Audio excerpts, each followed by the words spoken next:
नमस्कार. मी भाऊ तोरसेकर. तुम्ही बघत आहात प्रतिपक्ष. मित्रांनो, आत्ता आत्ता बातमी ऐकली आणि मला वाटलं की तात्काळ याविषयी खुलासा झाला पाहिजे. कारण 4 दिवस जी काय धक्काबुक्की म्हटल्यासारखं चालू होतं भारत आणि पाकिस्तान दरम्यान, ते युद्ध होतं असा अनेकांचा समज होता. त्याला मी युद्ध म्हणत नाही, त्याला बाचाबाची म्हणता येईल, धक्काबुक्की म्हणता येईल. ही त्यांनी ड्रोन टाकले, आपण ड्रोन पाठवले, आपण क्षेपणास्त्र पाठवली, त्यांनी पाठवली, मग त्यांच्या काय काय हवाई अड्डे उद्ध्वस्त झाले वगैरे वगैरे वगैरे. आणि आता युद्ध रंगत जाणार ही सगळ्यांची धारणा झाली आणि अचानक युद्ध संपलं.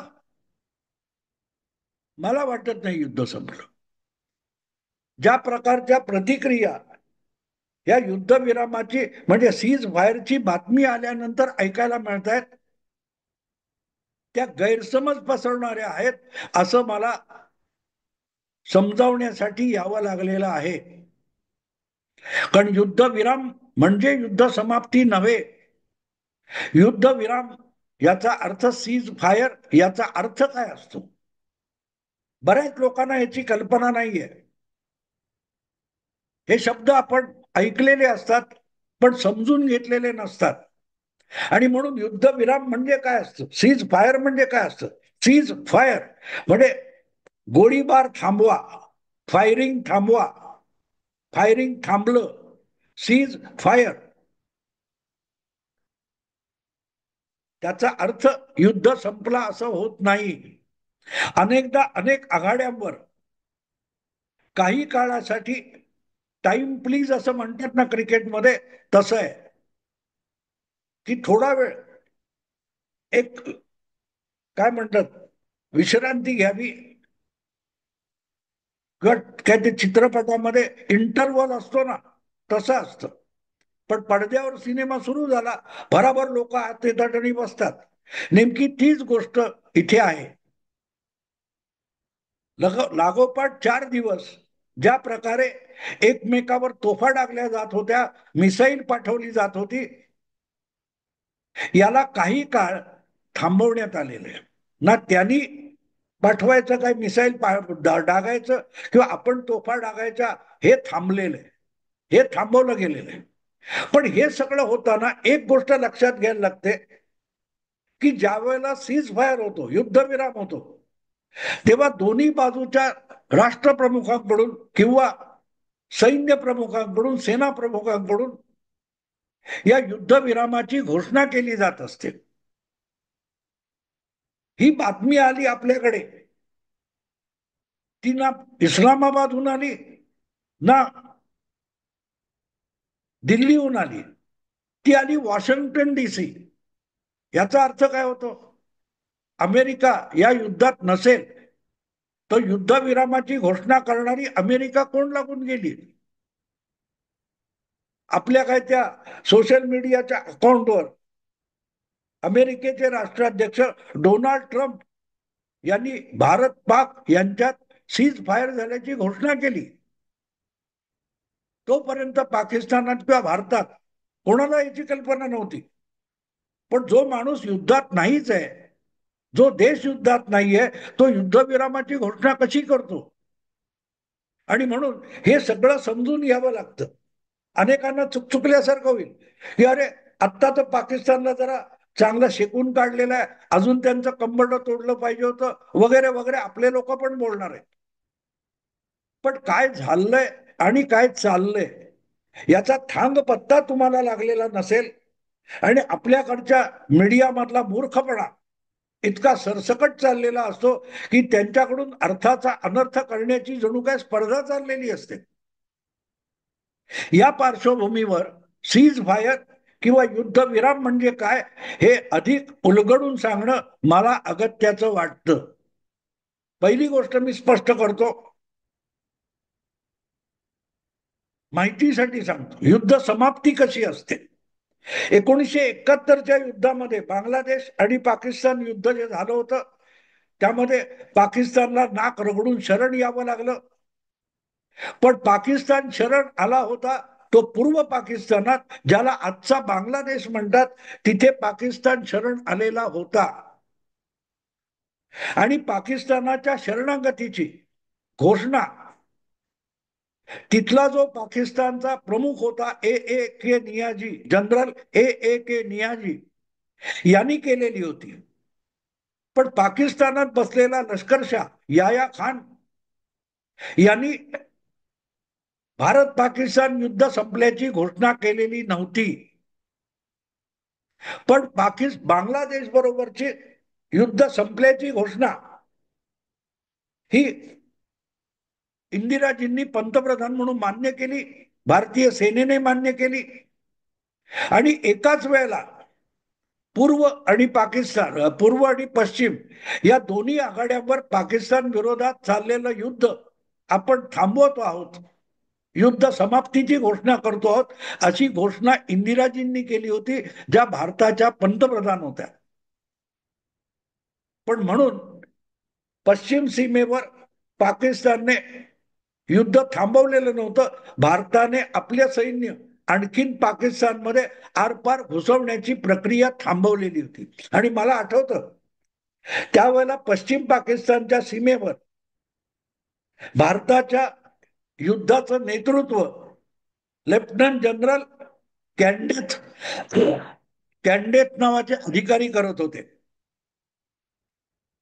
त्यांना आवडलं नव्हतं युद्ध थांबवणं आणि त्यांनी उघडपणे नाराजी व्यक्त केली होती. कारण त्यांची जी सगळी रणनीती आखलेली होती त्यानुसार ते पाकिस्तानी भूप्रदेशात आत आत आत घुसत चाललेले होते.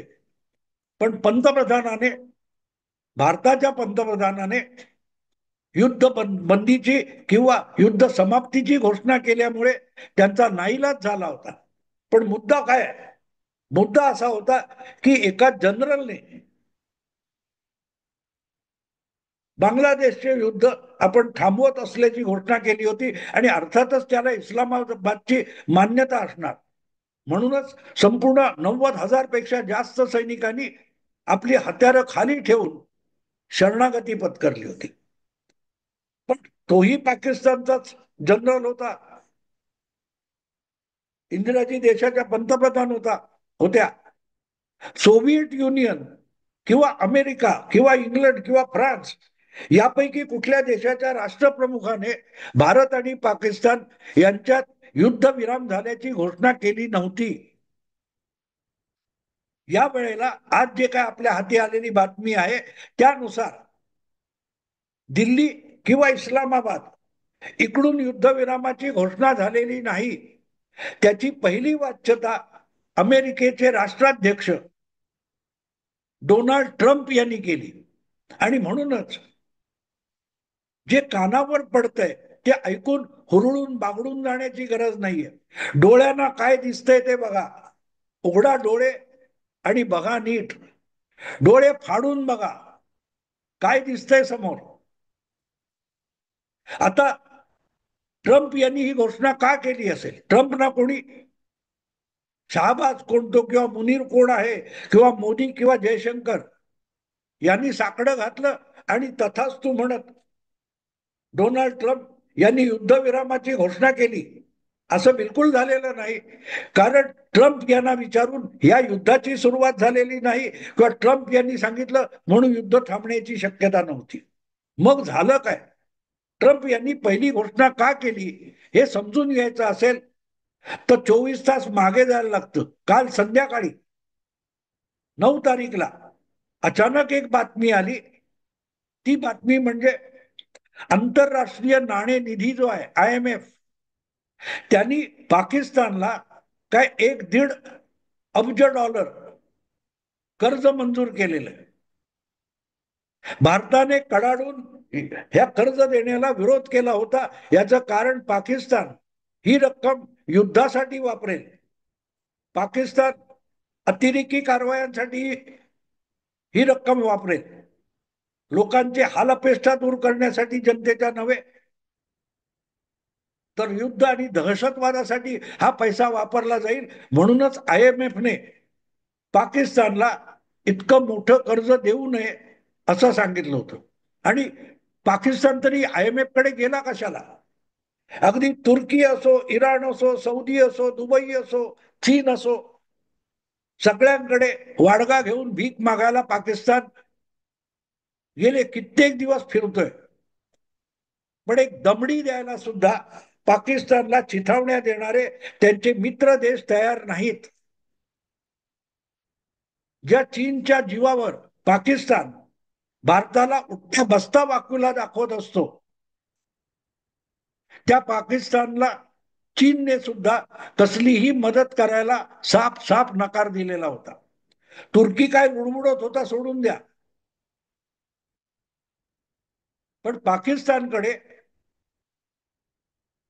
विमानं उडवायला इंधन नाहीये, रणगाडे चालवायला, ट्रक चालवायला, चिलखती गाड्या चालवायला पाकिस्तानकडे डिझेल किंवा पेट्रोल नाहीये. ही वस्तुस्थिती आहे. आत्ताचे जे पाकिस्तानचे जनरल मुनीर आहेत, त्यांनी जेव्हा सूत्र हाती घेतली तेव्हा आधीचे निवृत्त होणारे सरसेनापती कमर बाजवा यांनी साफ साफ जाहीररित्या सांगितलं होतं की भारताशी पारंपरिक युद्ध झालंच तर आपल्याला रणगाडे आणि ट्रक चालवायला, गाड्या चालवायला आवश्यक असलेलं इंधन सुद्धा 2 दिवस पुरेल इतकं नाहीये. आपण काय युद्ध करणार? हे जर आधीचा जनरल म्हणतो, तो नंतरचा मूर्ख काय बडबडतो हे ऐकायचं नसतं, दिसतं काय ते बघायचं असं. आणि अशा परिस्थितीत कोणीच मदत करत नसेल तर मग अमेरिकेसारखा शेठजी असतो, सावकार असतो, तो आपल्या अटी घालून तुमच्या तोंडावर काही उष्ट खरकट टाकत असतो. तसे हे 1-1.5 अब्ज आहेत. मला खात्री आहे हे युद्धविराम आणि IMFने संमत केलेलं 1-1.5 अब्ज जे कर्ज आहे यांचं इंटर रिलेशन आहे. आणि म्हणून डोनाल्ड ट्रम्प हे याविषयी आधी घोषणा करतात आणि मग हालचाली सुरू होतात. हे गंभीरपणे यातला संपर्क, यातलं कनेक्शन लक्षात घेतलं पाहिजे. भारताने कडाडून विरोध केल्यानंतर सुद्धा पाकिस्तानला हे कर्ज जेव्हा IMF देतो, ज्या IMF वर अमेरिकेची जवळजवळ 100% हुकूमत चालते, याचा अर्थ सरळ आहे की IMFचं लोन पाहिजे असेल तर पहिल्यांदा ज्या काय कुरापती भारताच्या विरुद्ध करताय त्या थांबल्या पाहिजेत. आणि आता भारत तुमच्या अंगावर चाल करून आलाय तर तुम्ही गयावया केलात तरीही भारत थांबण्याची शक्यता नाही. तेव्हा जा, भारतासमोर, मोदी सरकार समोर नाक रगडून माफी मागा आणि युद्ध थांबवण्याची, युद्ध निदान गोळीबार थांबवण्याची, निदान बोलणी करण्यासाठी तयार होण्याची रिक्वेस्ट भारताला करा. ही अट पाकिस्तानला घालूनच ते कर्ज मंजूर केलेलं असणार. पण कर्ज मंजूर केले याचा अर्थ तुमच्या हातात पैसे आला असा होत नाही. जोपर्यंत IMFनी घातलेली किंवा अमेरिकेने घातलेली अट जी आहे पाकिस्तानला, ती अंमलात आणताना पाकिस्तान दिसत नाही तोपर्यंत तुम्हाला मंजूर झालेल्या कर्जाचा चेक आणि रक्कम मिळणार नाही. तेव्हा आधी शरणागती पत्करा, नाक रगडा, युद्धविरामाला तयार व्हा अशी अट घातली असणार आणि त्यानंतर हालचाली सुरू झाल्या. काल 24 तास 20 तास आधी IMFने पाकिस्तानला हे कर्ज मंजूर केलं आणि आज सकाळपासून पाकिस्तान भारतीय सेनेचे जे ऑपरेशन्स हेड आहेत, DGMO, director general of military operations असं म्हणतात, दोन्ही देशाच्या ज्या मिलिटरी ऑपरेशन्स असतात, प्रत्यक्ष कारवाया असतात, ऑपरेशन्स असतात, त्याचे जे प्रमुख असतात त्यांच्यात जेव्हा संवाद होतो तेव्हा पुढच्या अटी वगैरे ठरतात. पाकिस्तानच्या DGMOने आज 10 तारीखला सकाळपासून भारताच्या DGMOशी फोनवर फोन करत, गयावया करत रिक्वेस्ट केली की जरा युद्धविरामाचा विचार करूया. अर्थातच हा निर्णय घेण्या इतके भारतीय लोकशाहीतले डीजीएमओ पूर्णाधिकारी नाहीत. त्यांनी ही गोष्ट आपल्या सरसेनापतींना कळवली असणार, त्यांनी ती पंतप्रधान नरेंद्र मोदी आणि भारत सरकारला कळवली असणार, आणि भारत सरकारच्या आज दुपारी झालेल्या बैठकांमध्ये यावर आर पार सारासार विचार करून एक निर्णय घेतला गेला असेल. आणि अर्थातच त्यासाठी पाकिस्तान नव्हे तर डोनाल्ड ट्रम्प यांच्याशीही सतत संपर्क आहे, त्यांच्याशी खातरजमा करून घेतली असणार. कदाचित आधीच आपण पाकिस्तानला अशी अट घातली आहे आणि ते नाक रगडायला येतील तेव्हा दोन थपडा मारा, पण त्यांच्याशी बोलणी सुरू करा, असं डोनाल्ड ट्रम्प यांनी नरेंद्र मोदींना सुचवलेलं असू शकतं. आणि त्यामुळेच सकाळपासून गयावया करणारा पाकिस्तानचा जो डीजीएमओ आहे, त्या डीजीएमओला भारताच्या डीजीएमओने प्रतिसाद दिला असेल दुपारनंतर, आणि त्याचं एकदा कन्फर्मेशन आलं की भारत सुद्धा बोलणी करायला तयार आहे, हे अर्थातच अमेरिकेलाही कळवलं असेल. आणि म्हणूनच त्यानंतर डोनाल्ड ट्रम्प यांनी आपल्या सोशल मीडियाच्या अकाउंटवरून भारत पाकिस्तान यांच्यात सीज फायर होतोय, युद्धविराम होतोय, याची पहिली घोषणा केली. आणि नंतर जवळजवळ संध्याकाळ सूर्य मावळायला आला असताना भारताचे लष्कराचे जे प्रतिनिधी पत्रकार परिषद घेत आहेत, सोफिया कुरेशी आणि व्योमिका सिंग, या दोघांसकट आज विदेश सचिवालय नाहीत, तर त्यांनाही सिनियर असलेला एक नायर नावाचा कमोडोर अधिकारी हा मधल्या खुर्चीत येऊन बसला होता. आणि या तिघांनी मिळून पत्रकार परिषदेमध्ये युद्धविराम ही जी ऑफर पाकिस्तानची आहे ती भारताने स्वीकारली आहे आणि त्याच्यावर चर्चा करायला मान्यता दिली, ही घोषणा केली. पण भारताच्या या घोषणेच्या आधी घोषणा ट्रम्प यांनी केली. तरी उघडा डोळे बघा नीट, असं मी का म्हणतोय, तर या सगळ्या युद्धविरामाची घोषणा करणारे भारताचे जे 3 लष्करी अधिकारी, 2 महिला, एक पुरुष अधिकारी पत्रकारांसमोर कॅमेरा समोर येऊन बसले होते, त्यांच्या अंगावरचा गणवेश हा जसाच्या तसा युद्धाची वस्त्र प्रावरण होती. ते युद्धाच्या गणवेशामध्येच बसले होते. म्हणजे युद्ध संपलेलं नाही, आम्ही अजून युद्धाचा गणवेश उतरवलेला नाही, असं ते सांगत होते. हे डोळ्यांना दिसते ते डोळे फाडून बघा, कानावर काय पडतंय तेवढंच ऐकू नका. आणि त्या पत्रकार परिषदेत कर्नल सोफिया कुरेशी हिने आपल्या वक्तव्याचा शेवट करताना सांगितलं, हम किसी भी परिस्थिती के लिए तैयार बैठे हैं. याचा अर्थ युद्ध संपलेलं नाही, आम्ही युद्ध सज्जतेमध्ये बसलोय, कुठल्याही क्षणी परत युद्ध सुरू होईल. हा पॉज आहे, हा क्रिकेटच्या गल्लीच्या क्रिकेट मधला टाइम प्लीज आहे, असा त्याचा अर्थ आहे. ते युद्ध समाप्ती नाहीये. युद्धविराम सीज फायर म्हणजे युद्ध समाप्ती नाही. आणि ही त्याची पार्श्वभूमी. आवडला लाईक करा, शेअर करा आणि प्रतिपक्षाला सबस्क्राईब करा. नमस्कार.